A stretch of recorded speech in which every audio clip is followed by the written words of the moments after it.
Birding is a hobby that has mostly been associated with older generations. But this year, birding has been described as the, quote, hot girl hobby of the year by popsugar.com, and seems to be growing in popularity with younger generations. They're thrifting old binoculars and trying out the activity, only to get addicted to the chase of trying to spot them all. But what exactly is birding, and why is Gen Z becoming so drawn to it? I'm Jason Acuna. I'm Rihanna Winter, and this is Unbothered by WFSU. So Rihanna, how much do you know about birding? I don't know a lot. I do think I know about birds. They're the ones with the two wings and the two legs, right? Yes, Okay, from my understanding. Yeah, in all seriousness, I do see birds a lot in Tallahassee. I've never been birding, but I frequently see a lot of red-shouldered hawks in my neighborhood. Yeah, there are a lot of red-shouldered hawks. We even have some red-tailed hawks here too. There are a lot of red-shouldered hawks in my neighborhood, and so my girlfriend, she walks our dog, and every time we go on certain paths, we see red-shouldered hawks at the same places. They'll be waiting for us on telephone poles. They'll be in the same trees, and they'll just be watching us out of their side eye as we walk by. Is it like a creepy thing, or is it a friendly thing, do you think? Are they like stalking or? Well, for the time being, I think we're choosing to view it as friendly, but only time can tell. You know, I've had a close call with a predatory bird before. So I was leaving my old house here in town, and I noticed that there was an owl in one of the trees. It was only about 20 feet up. The tree wasn't that big. And so I, being one of the smartest people to ever interact with birds and predator birds in general, I foolishly decided to make a call up to this owl. I don't know why to this day I did that, but it turns out that there were actually not one owl, but two owls in the trees, and they were in the process of courting each other. And I very much interrupted that with my call. Why? And so the male bird decided that the only action he could take to keep his honor and the honor of his lady owl intact was to swoop down and try and attack me. You've had some close encounters with birds. And so with that, I think, eventually my girlfriend decided to try and learn more. And so she's gotten into birding. And so apparently she's not the only one. Apparently this is a hobby that is taking over some portions of our generation. Yeah. We sat down with the executive director of Audubon, Florida to learn more. Sure. I'm Julie Raithmel. I'm the executive director of Audubon, Florida. We're the state's oldest statewide conservation organization. We're 125 years old this year. Ah, it's fantastic. Hello, Julie. How are you doing? I'm wonderful. Thanks for having me. I'll dive right into the question. So we've seen, people have been reporting that birding's popularity is on the rise, particularly with young people. So my first question just is, what is birding? Birding is a lot of different things to a lot of different people, but at its core, it's really just an enthusiasm for the bird life that you may see in your everyday life in your local community, or it may be the kind of thing that you travel specifically to find birds and see them, individual species that you've never seen before. But it ranges. People have different degrees of avidity. They take it on for different reasons, but, at its heart, it's an appreciation and exploration of the natural world. So primarily it's the enjoyment of looking at birds? Looking at birds and identifying birds and observing them. So some folks will get really excited about building their list. So that means collecting the number of different species that they have seen. Other folks get really excited about gardening for wildlife and what birds they can attract to their yard. Some folks, it's just the excitement of seeing something new or seeing a new behavior. And I hesitate to pen it into a single category because I think that's one of the reasons why enthusiasm for birding has exploded, because historically, birding was this very focused, goal-oriented building of the list, almost a competitive enterprise. And there's still an element of it to that.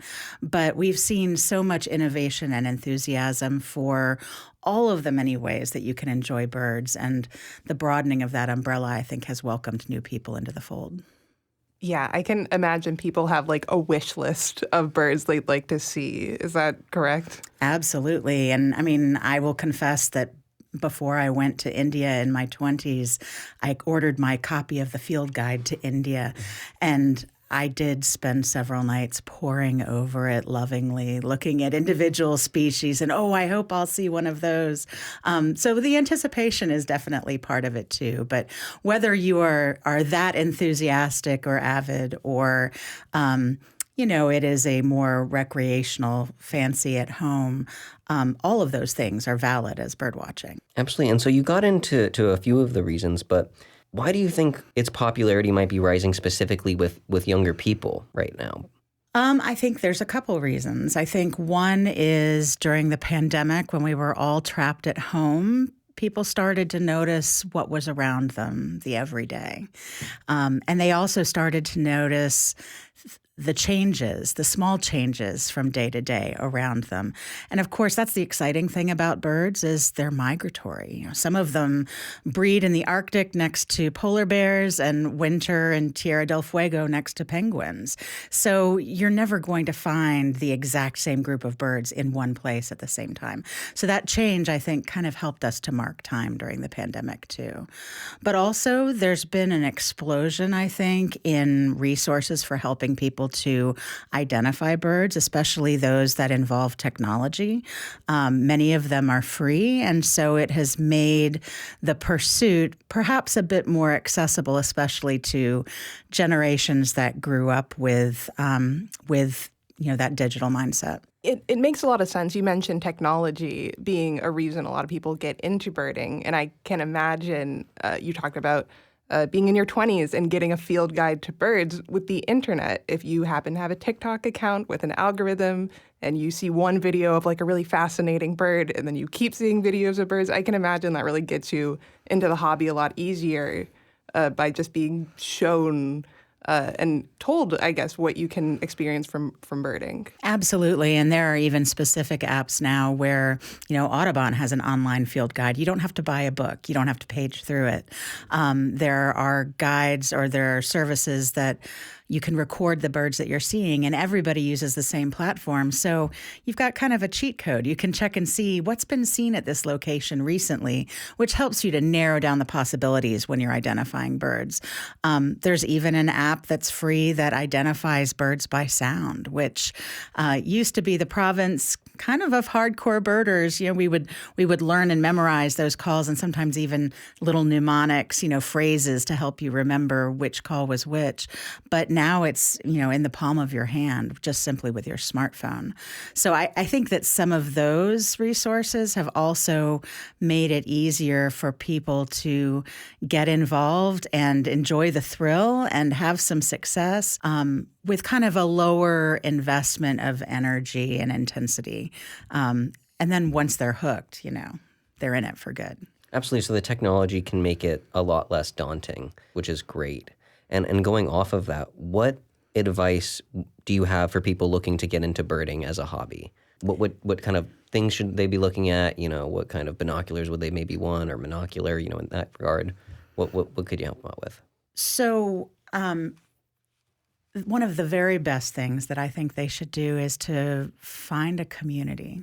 And that simply means, find an Audubon chapter around the state that they all offer field trips that are free, and you will find this community of people who are super enthusiastic that you are interested in learning more about bird watching. But while you're with them, they'll let you try out different pairs of optics. A lot of specifically, tailored stores, nature stores will also do the same thing. There's also places like in our area, St. Mark's National Wildlife Refuge has loaner optics. So while you are at the refuge, in exchange for your driver's license as collateral, they will loan you a pair of binoculars that you can use free of charge. So getting to try things out and see what you like and what you don't like helps you without having to make a big investment. And then just get out there and explore. There's really no right or wrong way to birdwatch, and anyone who tells you differently is a charlatan, I would say, because really at its core, it's that enjoyment of the natural world. It's that appreciation of the birds, and the more time you spend observing them, the more you'll learn. Absolutely. And so for our listeners that are getting into birding, what are some birds that are unique to this area, to the Big Bend and the Panhandle that they should be on the lookout for that they maybe won't be able to see as easily other places? Yeah, some of the things that I think of that are really good in the Panhandle, we have one of the largest breeding populations of red-cockaded woodpeckers, which is in the Apalachicola National Forest. Again, down at the coast, we have an extraordinary diversity of shorebirds and seabirds, both individuals that are species that nest on the beach, but also some that are just passing through on migration or choose to spend our winters with us. So these are sandpipers and plovers and terns and skimmers and oyster catchers, lots of things with long legs in particular. In town, some of the things that I think are particularly special in the summer, we have scads of swallow-tailed kites and Mississippi kites. These are migratory raptors that breed here in town, and we are spoiled by the abundance of them that we have here relative to the rest of the state. And then in the winter, I particularly enjoy the massive flocks of cedar waxwings that are wheeling around downtown in particular. They tend to mob those fruiting Palatka holly trees that you see. They have kind of a high, wheezy, high-pitched call, and especially on those blustery February days when the wind is whipping through the downtown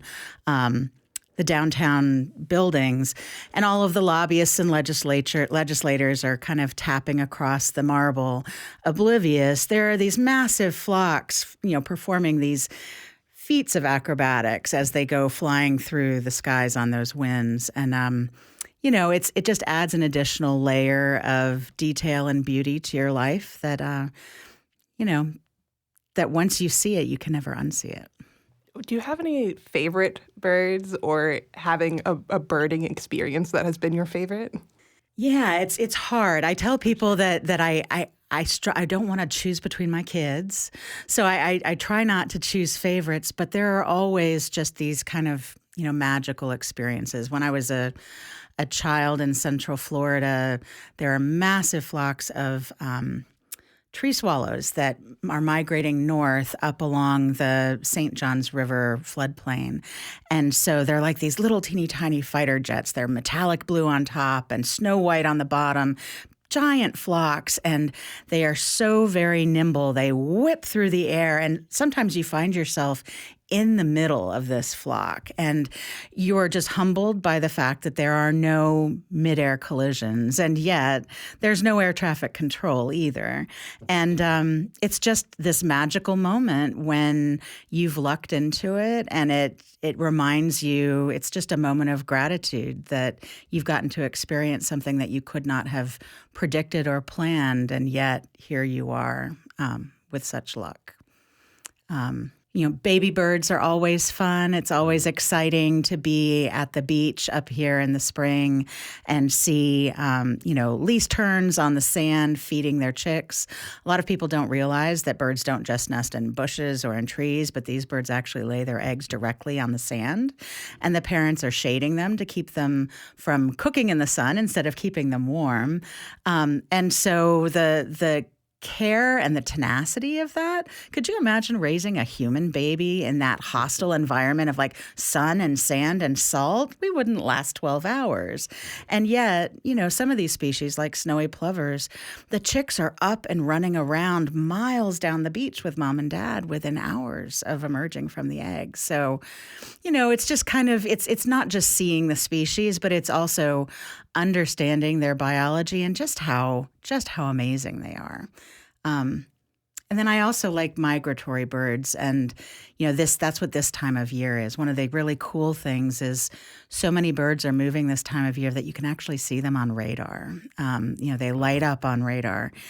And you can also hear them at night. So they'll be flying high over, and many birds have these kind of more quiet kind of contact calls that they're making to keep in touch in the dark with their compatriots as they're flying. And so there's something just very special, and just the solitude of hearing them in the middle of the night. I will confess, I like to sleep with my windows open this time of year, because when I invariably wake up in the middle of the night, as you do as you get older, there's a good chance that you're going to hear somebody who's coming from the Boreal in Canada and is heading for Colombia or points further south, and you catch that little chip of theirs as they're passing by. So it's a little bit of magic.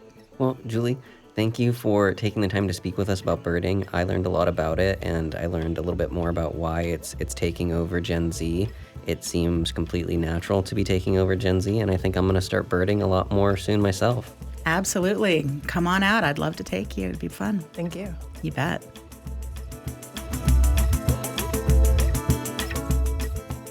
Unbothered is produced, edited, and hosted by Jason Acuna. Also hosted by Rihanna Winter. Audio engineering by Taylor Cox and Evan Rossi. Executive producers Regan McCarthy and Lynn Hatter. And brought to you by WFSU Public Media.